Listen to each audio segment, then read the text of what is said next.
by avoiding going through all of that data, I don't become a customer when it comes time to write. But what happens to you when you put Brain FM on and you read a spreadsheet with customer like responses or transcripts for 8 hours straight? It's hell. I hate that part of the job. But what happens is you come out the other side like a customer who is also now the copywriter. You're starting a CRM or an email marketing tool in 2024. Congratulations. You're one of 100 now. You've got to figure out like how you're different, and you got to have an answer for why shouldn't I just choose MailChimp? So a category story is your chance to say, this is the history of the categories. These are the other options that you're choosing. Whether you name them or not is up to you. We do a lot of those things too, but we do these few things very differently. Hey, welcome to the Message Market Fit podcast. I'm your host, Chris Silvestri, and if you're new here, this is a show where I chat with B2B SaaS folks in marketing, product, growth, and founders about how they join the conversation already happening in their customers' minds.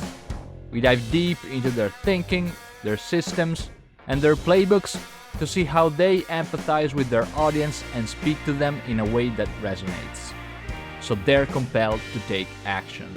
Join us and learn how you too can shape your messaging strategy and write copy that truly resonates and differentiates you.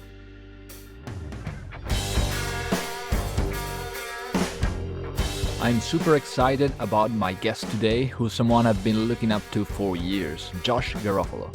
Josh is a SaaS product marketer and copywriter at Sway Copy. In this episode, we chat about his journey into copywriting, the importance of customer research, how to differentiate through category stories, and more. Let's dive right in. Hey Josh, thanks so much for being here and welcome to the podcast. How are you? I'm good. How are you? I am great. Splendid. Thank you. So I'm super excited to jump into the conversation just because I've been following you for so long and I'm super nerdy about this stuff. Lots of questions to ask you. So let's start. I'm super curious about your story. How did you get started in copywriting? Where did you learn? If you can walk us through that. I know that you have an interesting story that has Joanna Weeb with how you got started. But yeah, how did you get into copywriting? Yeah, that's definitely the official start. So I'll glance over all the early stuff. But like my first actual experience was actually my mom making me write a persuasive essay because I wanted a Nintendo 64 for Christmas.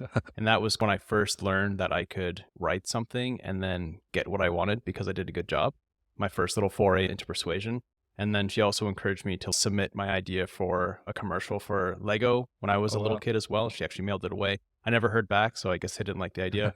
But so those were like my earliest experiences. And I think that kind of planted the seed so that when I actually learned about copywriting as a profession, as a business, I was receptive to it. It didn't feel foreign to me.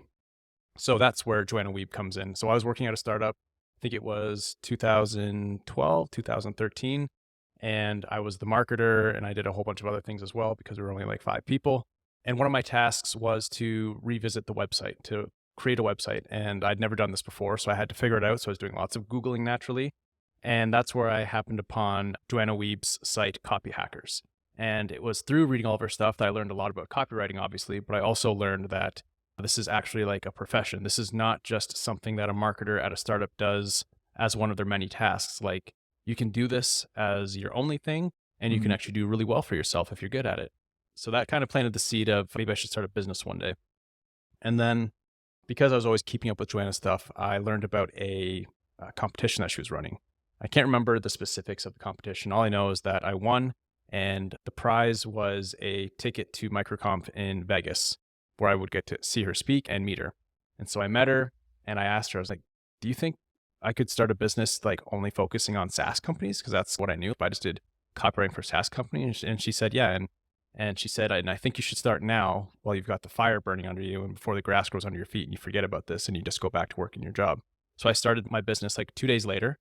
It wasn't a business at that time. It was just a blog where I was documenting what I was learning about SaaS and SaaS copywriting.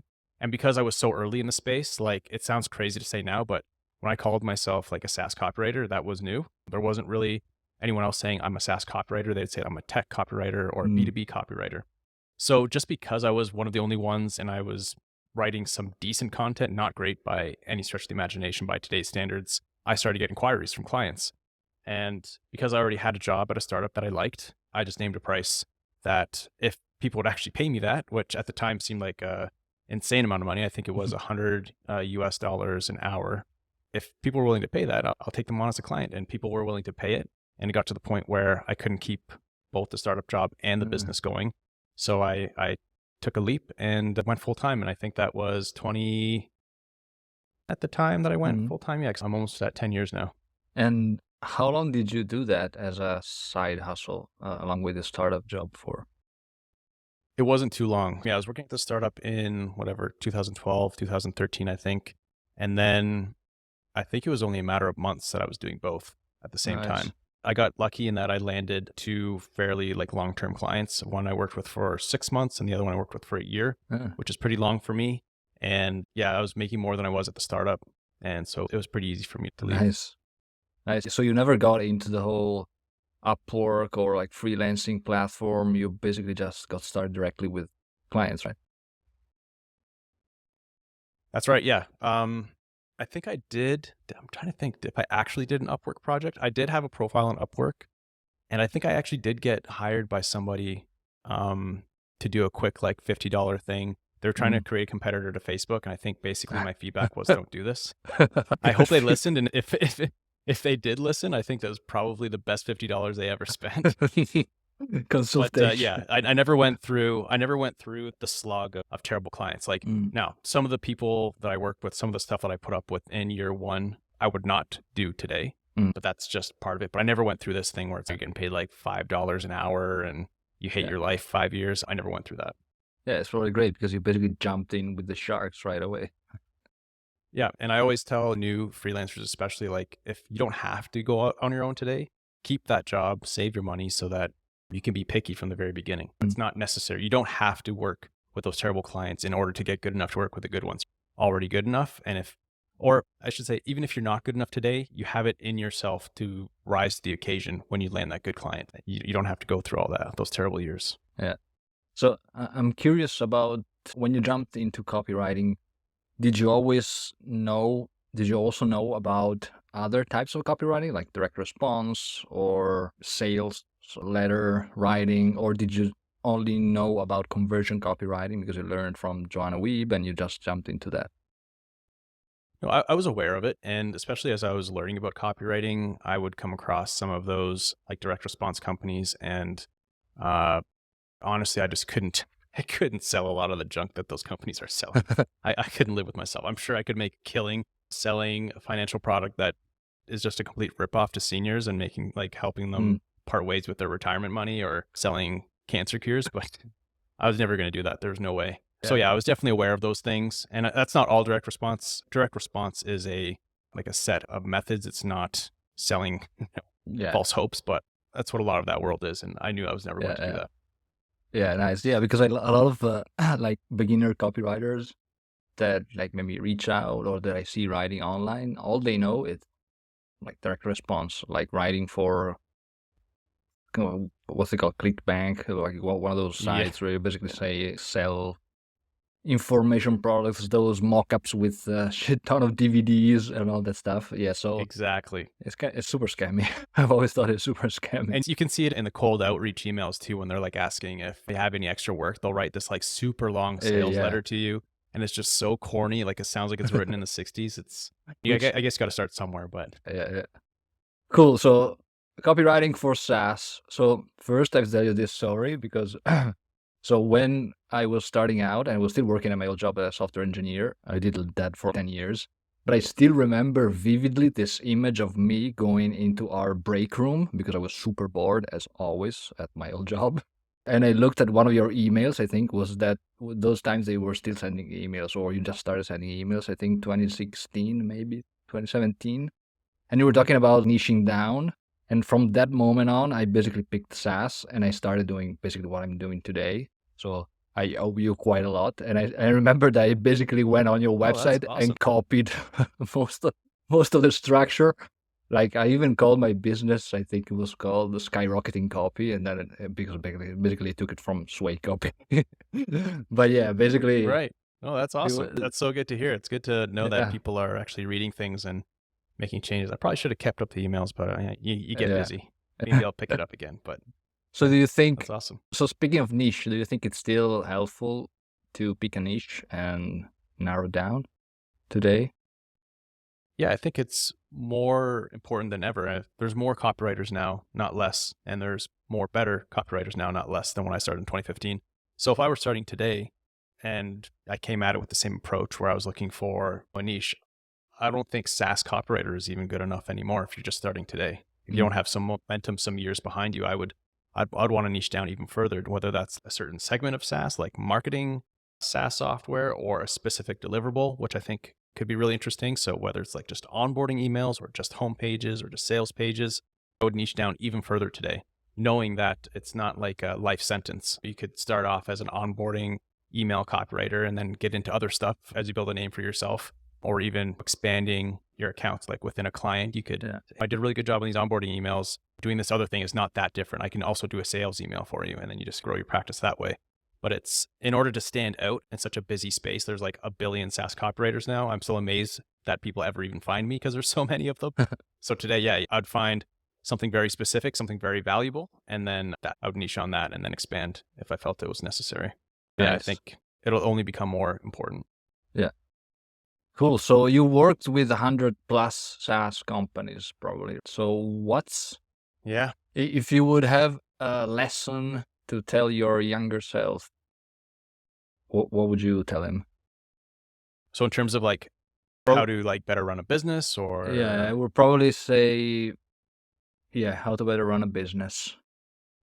Sure. The most important change that I ever made was charging for research and scoping out research separately. So when I first started, it's not like I ever went in and just started writing off the top of my head. I always did some research, but what I did is I charged a rate that was probably like mid to higher end at the time for whatever the asset was. So if it was like a homepage, and then I would just bake some research into that because I had to do some research in order to come up with something good. And so that would be my price. So let's say that was at the time, I don't know, say it was $2,000 or $3,000 for a homepage or something like that. That would be the price. And then what happened was I got to a point where I was making enough money, I had saved enough money that I was ready to start hearing some no's, if it meant that I could experiment and see if maybe the ceiling is a bit higher than I thought. And it was at that time that I decided, I'm going to go a little bit deeper on this research thing.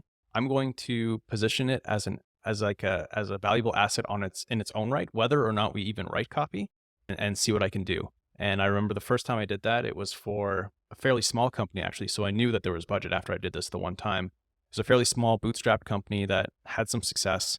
And what I did is I sold, they had 3 or 5 pages or something they knew they needed. And I agree, they were like foundational pages. But I also said, let's do those pages, but let me also go through this deep research phase that I might uncover some other opportunities. I'll definitely be able to do a much better job on these pages that you need. And your team will be able to use all this research that I do in the future. You might not even need to hire me.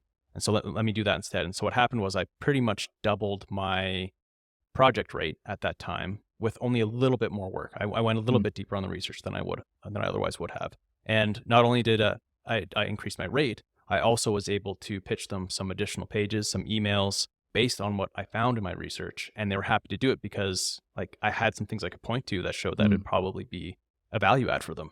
So I more than doubled my project rate at that time with very similar work. And that has continued. So when I look at how many invoices I would have sent in my first year or two, in a year, I probably send half as many invoices now and make probably more than double than I did in my first or second year before I started doing that. So that was definitely a massive change. Yeah. And then I guess in terms of improving copy, obviously there's the research and stuff like that, but I guess the counterintuitive thing would be to have a little bit more humility and listen to clients a little bit more. So when I was in the beginning, I read a few books on copywriting. I thought I knew absolutely everything.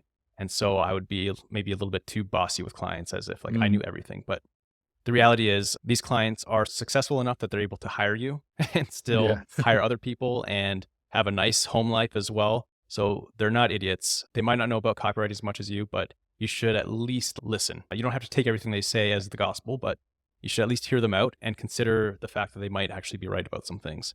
And earlier me, I think, would have saved some headaches if I had internalized that. Yeah, one thing that I find is a lot of clients, especially if it's product marketing people, CMOs, or like VP of marketing, heads of growth, they know a lot, like everything about their products, a lot about their audience, but sometimes struggle to get that out of their heads. So part of our jobs as copywriters is actually helping them express it in a way that resonates with their audience. It's like that curse of knowledge, right? Do you see That's that right. And happening?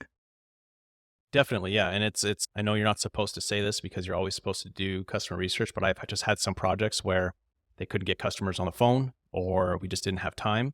And I defaulted to speaking to marketing leaders and talking to the sales team because they're talking to the customer all the time.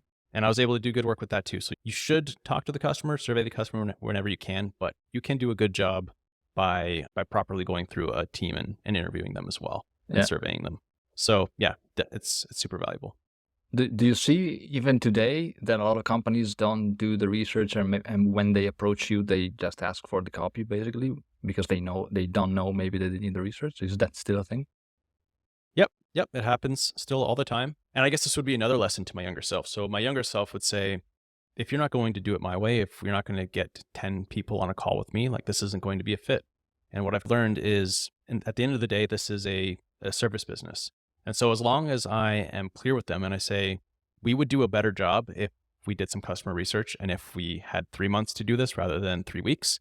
But if you need this done in 3 weeks and we can't talk to customers, I'll do it for you. And it's not going to be what it could have been, but maybe it's what you need. Maybe you don't need the best, you need good enough in 3 weeks. And if that's okay with you and you're willing to pay me for that, then let's go ahead and do it. We're all grown-ups here. We're able to make trade-offs. As long as you're open about it, go ahead. Like I've done that too for day rates where I put a page together in a day and I always let them know like this is not a cheaper, faster way to get what I do for clients when I work with them for a few months, but maybe what you need is my best work in a day. And if you're willing to pay for that and we know the trade-offs and I'm open about it, I'm okay with that. Like I'll sleep well at night. So that'd be another lesson actually to my younger self. Nice. Yeah. It's all about transparency. So the other thing that I saw something that you wrote and it was about how whenever you finish a project, a lot of your clients basically can continue doing the same thing that you were doing, kind of their work, their copy is similar to what you used to write. So how do you do that? Reminds me of this idea of teaching a man to fish. Yeah, it's not, I wouldn't say that they do the exact same as me, but for less important assets where they don't want to pay my rates, they're going to be able to do a good enough job if they go through my voice of customer research, all my notes, if they look at all, like when I deliver emails or wireframes, like there's usually quite a few comments in the margins explaining my thinking. If you're a smart marketer and you're able to write and you really pay attention to all that, you're going to pick up on some of what I'm doing. And so you're not going to be completely lost if you try to do this without me in the future. And that happens. So I will see them. I'll see some work that I did for an event campaign that we worked on together. And then they're going to launch another event next year. And they might not hire me for that one because it's smaller, lower stakes. And I see some of what I did for their previous event, like reflected in that, even though I didn't touch it.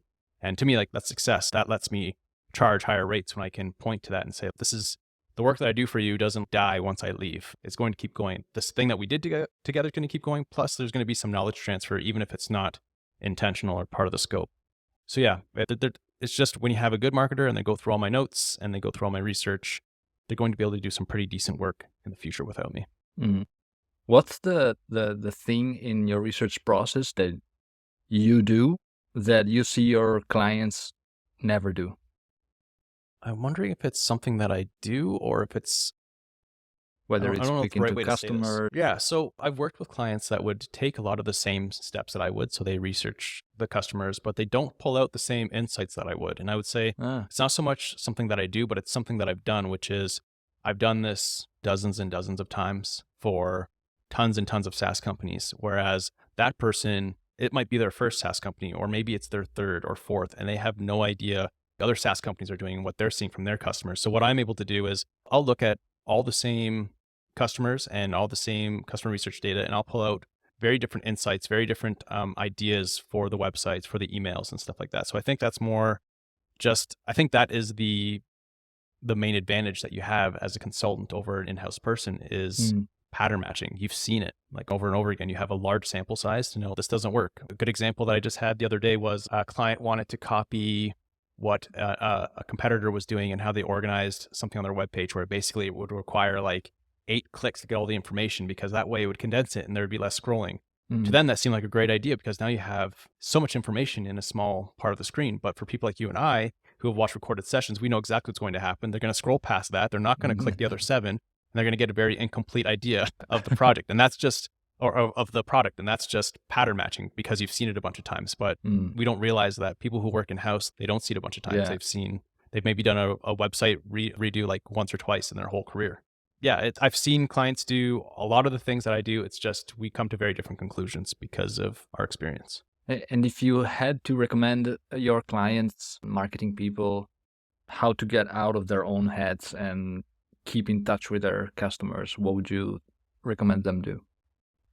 Well, the one part of that, keeping in touch with customers, it's counterintuitive, but a lot of people think in order to get more responses from their customers, they should try to not bug them too often. And what I've actually found is the clients who keep the lines of communication open very often, so they're often going back and forth with customers, interviewing them, surveying them, just sending them an email, seeing how things are going. Those are the ones who get the most responses. That'd be one, just keep the lines of communication open from the day that they start using your product until they're done with it, and even afterwards if you're able to.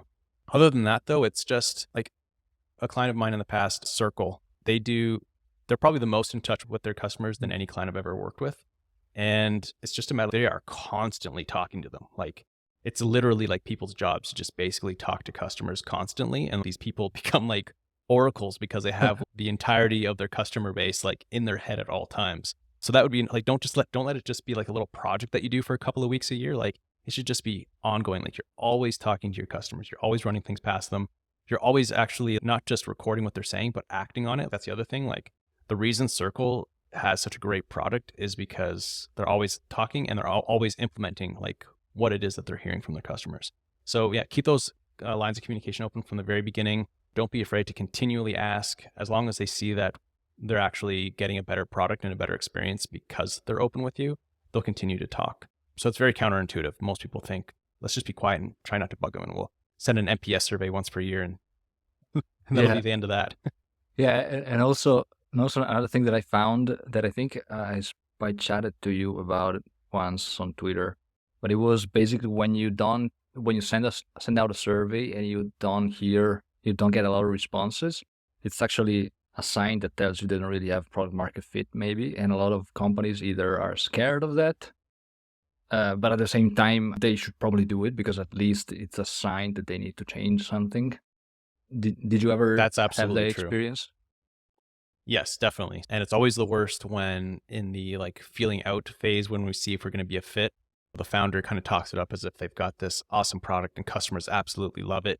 And then you send out the survey and no one responds. Or people, if they do respond, it's one-line answers because they don't care about this product and they're probably just waiting for their 1-year contract to end before they can churn. And then, you're left scrambling, trying to figure out what to do. That's happened for sure. It happens less now because I've gotten better at feeling out when that's going to be the case.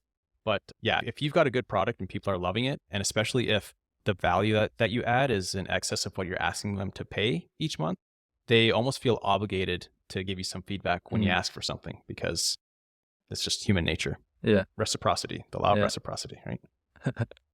Yeah, it's pretty tough sometimes, especially in B2B, because you can't really give incentives to, executives to take surveys or attend interviews. So what are some ways that you use to get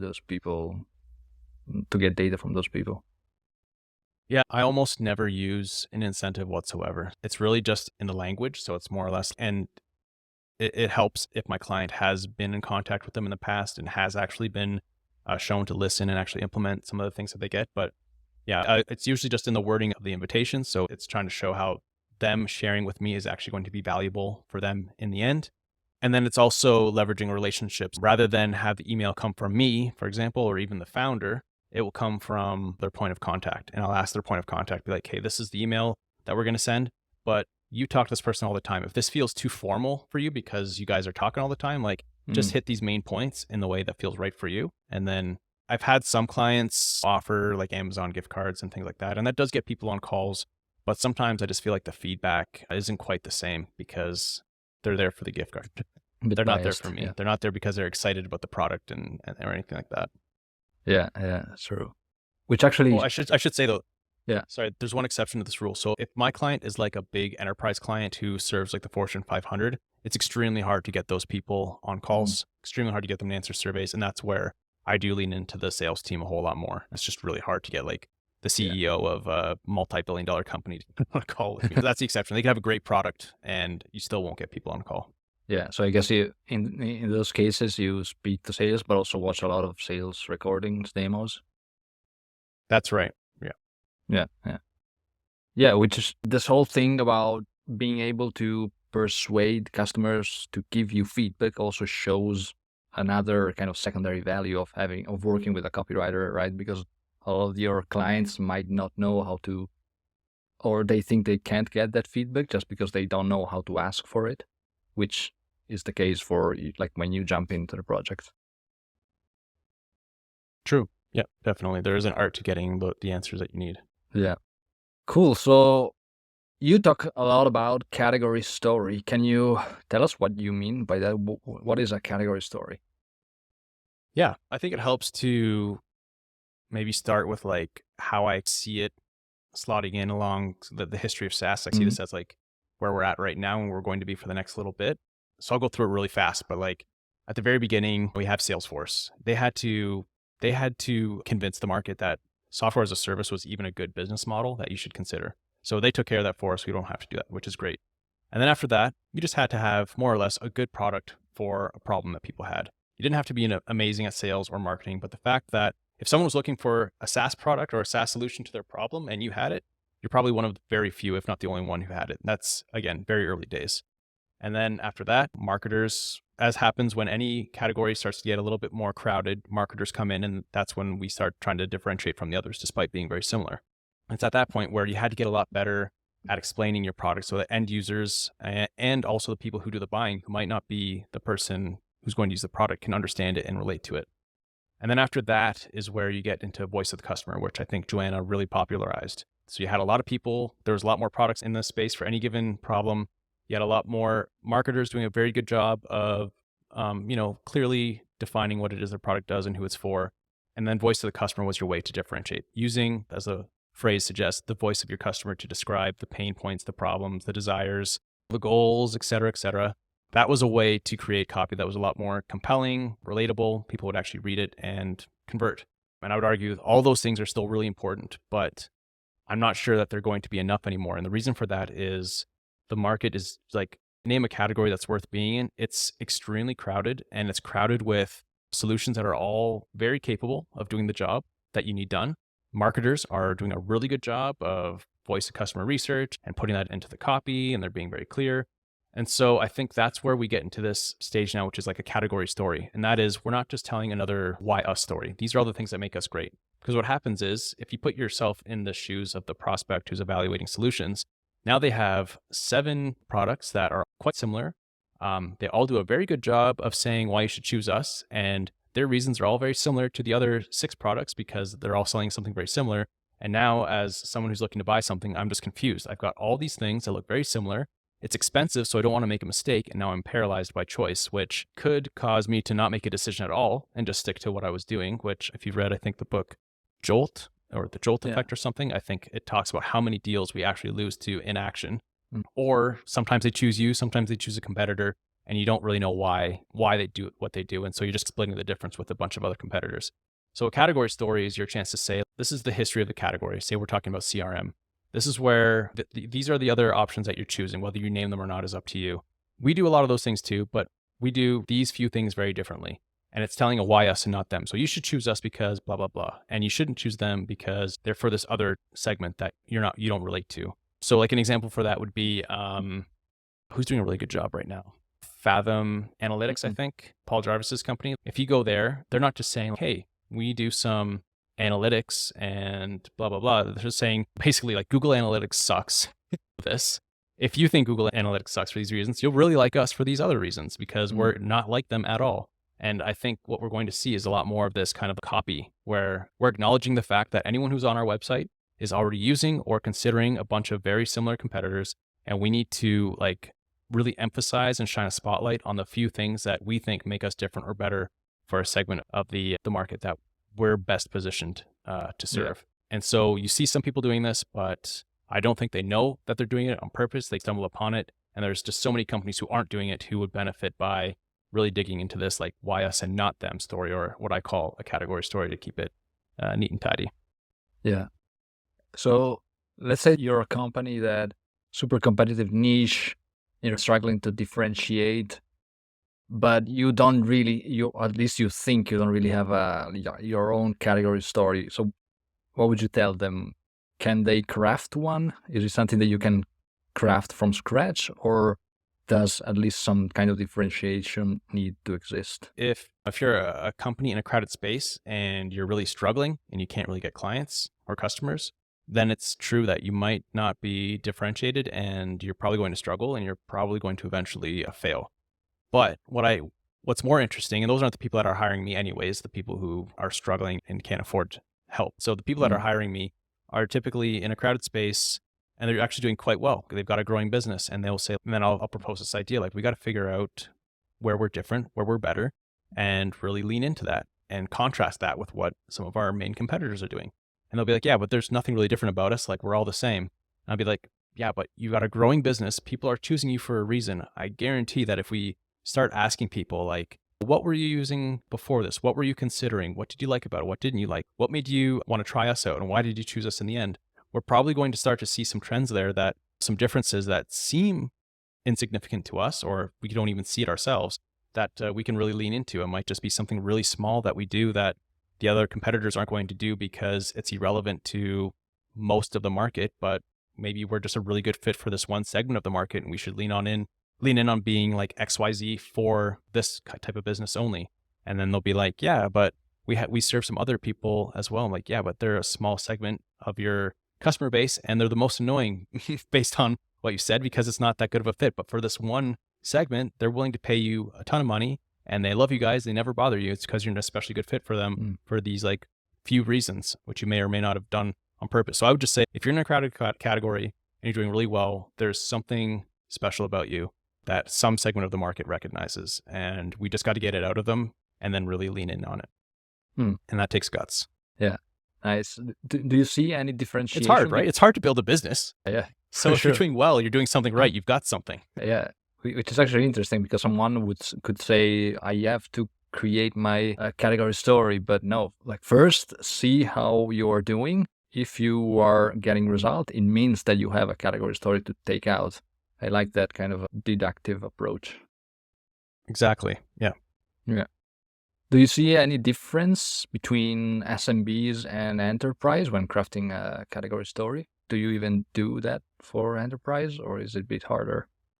No, I definitely do. So it would depend if they're like a category leader, for example. So if I were working, I worked with HubSpot in the past. If I were to work with HubSpot today, I'm probably not going to do too much of a category story. It's not going to be a YS and not them, because they're a leader in the space. Maybe there'll be some pages that compare them to like a Salesforce or something like that, but it's very different. It's mostly like the people who know they're a challenger. So you're starting a CRM or an email marketing tool in 2024. Congratulations.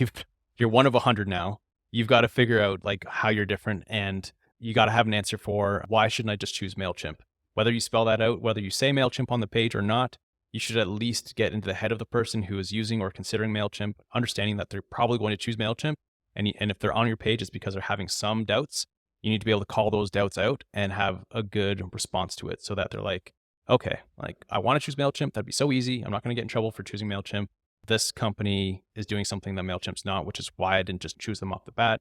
Maybe I should take a chance on the smaller company. That's basically what you're asking people to do. You're asking people to take a chance on a much smaller, less proven company over a massive incumbent. So yeah, if you're a challenger, that's when you need to do it. Awesome. I'm super curious to ask you about message testing. How do you do that? Especially in B2B, I find sometimes it's hard when you want to test messaging, because maybe in B2C, like in e-commerce, you can run usability testing. People can give you insights on how they use the website. But when it comes to messaging, B2B messaging especially, it's hard to get the right people to give you insights. So how do you do that? It is hard. So I've had some clients that are open to using Winter or that already use Winter. And so that can be helpful. Although as valuable as it is, I always like to say, just because they share the title of the person you're going after, and maybe they even work in the type of company that you would sell to, if they're not actually in market, they're coming at this with a very different mindset. They're receiving some money and they feel obligated to point out problems on your website, which is why you probably never see a winter test where the results are like, hey, this website is amazing. And that's it. Because people are like, you're paying me however much money, like I got to give some sort of feedback. So they'll say this headline is unclear and blah, blah, blah, blah. And there's some value there, especially when you see people pointing at the same thing over and over again in a very similar way. But yeah, you have to take everything that comes from a test like that with some caveats. But other than that, it is really hard to do. I don't have a perfect way of doing it other than getting something live and seeing whether or not it performs. And even that is hard to do if the site is like low traffic, for example. You just have to hope that what you've done matches all the research that you've done in the past leading up to it. But other than that, you can run it past salespeople. You can ask salespeople to even throw it into a pitch and see what kind of feedback they're getting from it. You can talk to customers and be like, what do you think of this? Does this resonate? And again, that's also not perfect either. Yeah, I wish I had a perfect answer for this, but I just don't. It's hard. It's at that point, it's not a perfect science. It's an art. There's different ways you can come at it. And by combining as many of those methods as possible, you'll get as close to an accurate feedback and test as possible. But it's not a perfect science. Yeah.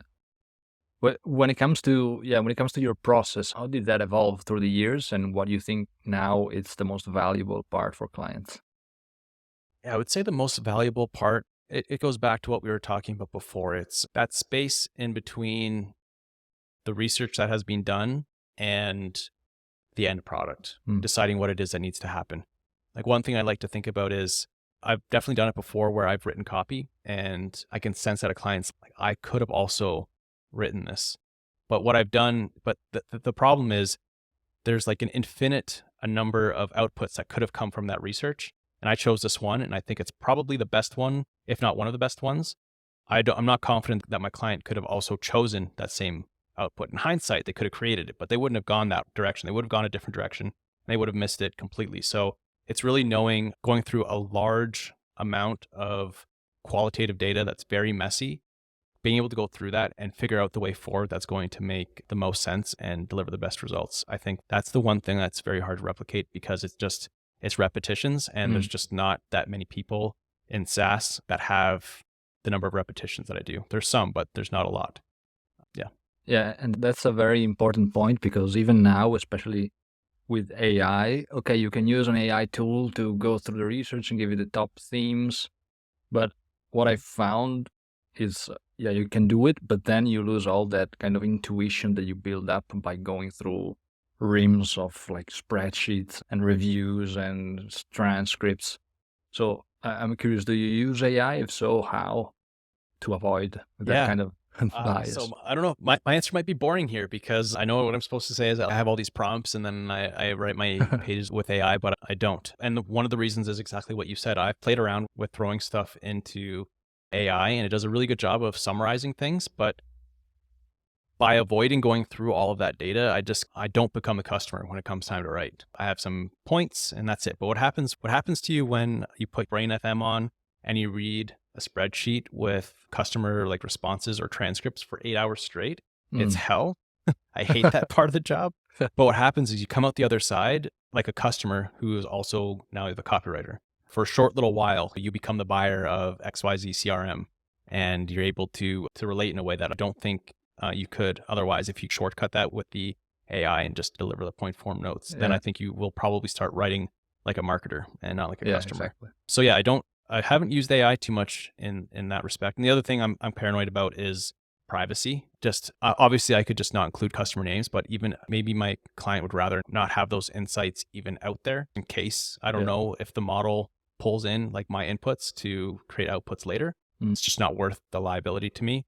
Especially because I'm not usually paid for speed. Oftentimes when clients come to me, they've worked with the fast people and now they're just ready to do it. It's like clothing. There's fast fashion, but there's also still people who are charging $800 for a well-made sweater.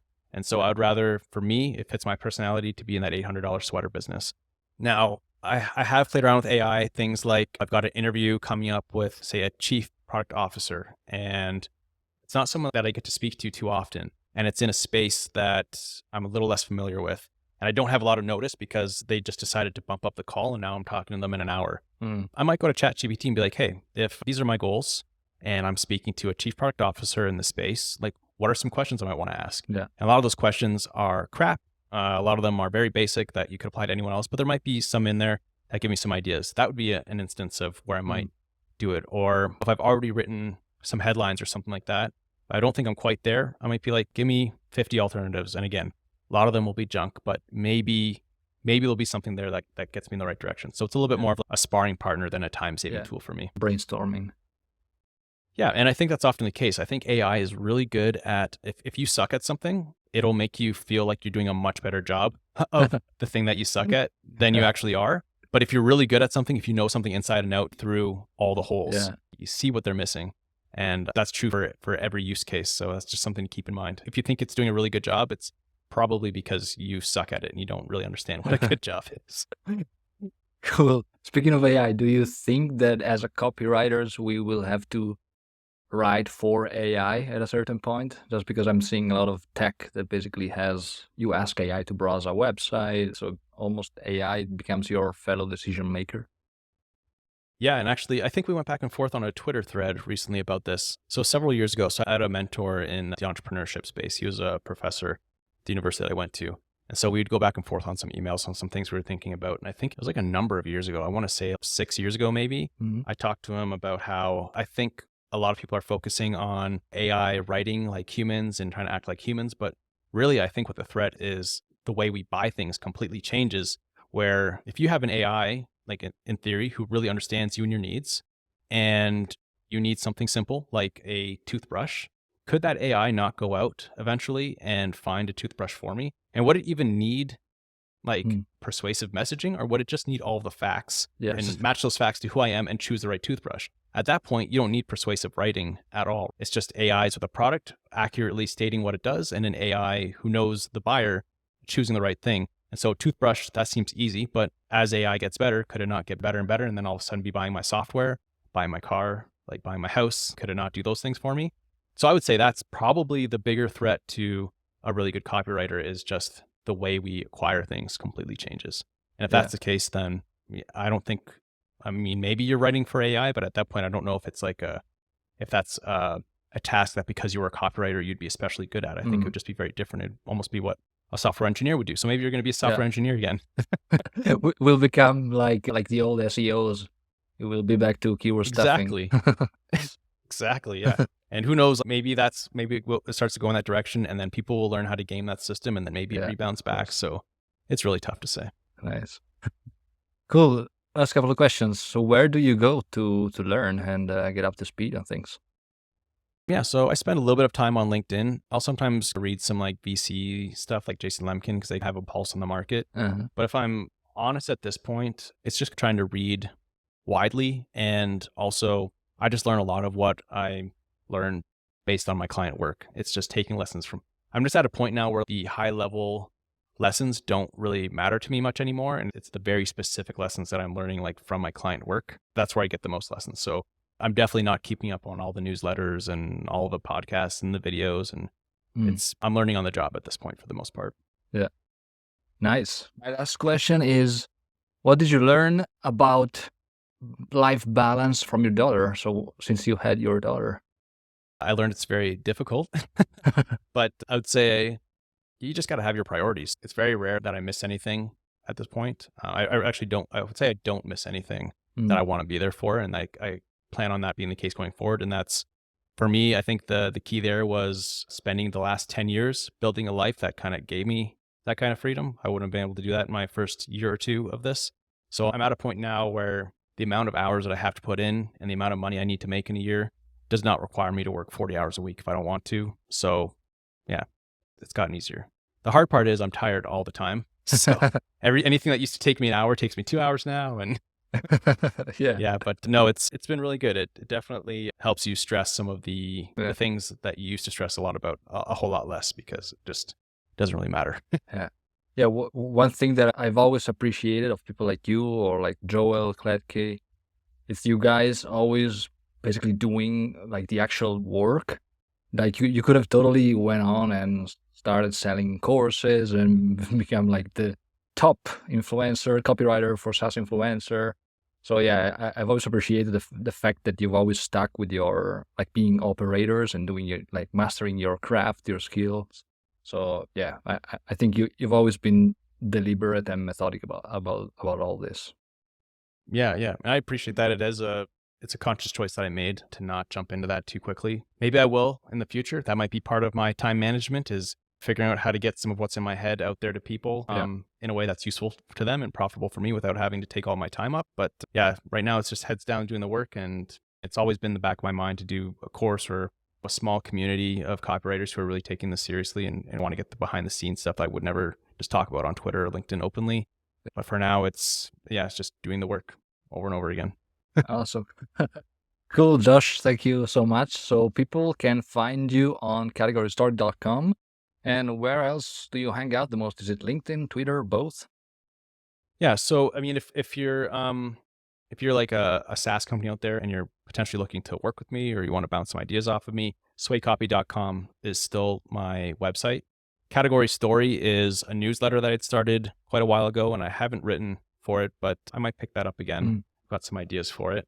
Again, having a daughter is taking some of my time and energy, but we'll get there. And then, in terms of social media, I find myself on Twitter a whole lot less these days for whatever reason. And when I do log in, it's usually LinkedIn that you'll find me. Yeah. And you can look up some videos of me on YouTube as well if you were to Google or search my name there. Yeah, you had your show, right? Yeah, I did some sessions with Andrew Yedlin where we just answered some questions that copywriters had. And if you are a copywriter, it's going to be really interesting because we really go into the weeds. If you're not, it's going to be extremely boring to you because there's no production value whatsoever. It's just us talking shop. But I think it would have been helpful to me when I first started. So it could be helpful to you. Yeah, it's really good. All right, Josh, thank you so much. It's been super helpful, super illuminating. Awesome. Cheers. Thank you. Thank you so much for listening to the pod. I hope you enjoyed the episode. If you did, the best thing you could do to support the show and help me as a small business owner would be to leave a review. Head over to Apple Podcasts or Spotify and let me know what you think. If you don't want to miss future episodes, subscribe, and if you have any feedback, questions, or suggestions for future episodes, just hit me up on LinkedIn at Christopher Silvestri or Twitter at SilvestriChris. Speak to you next time.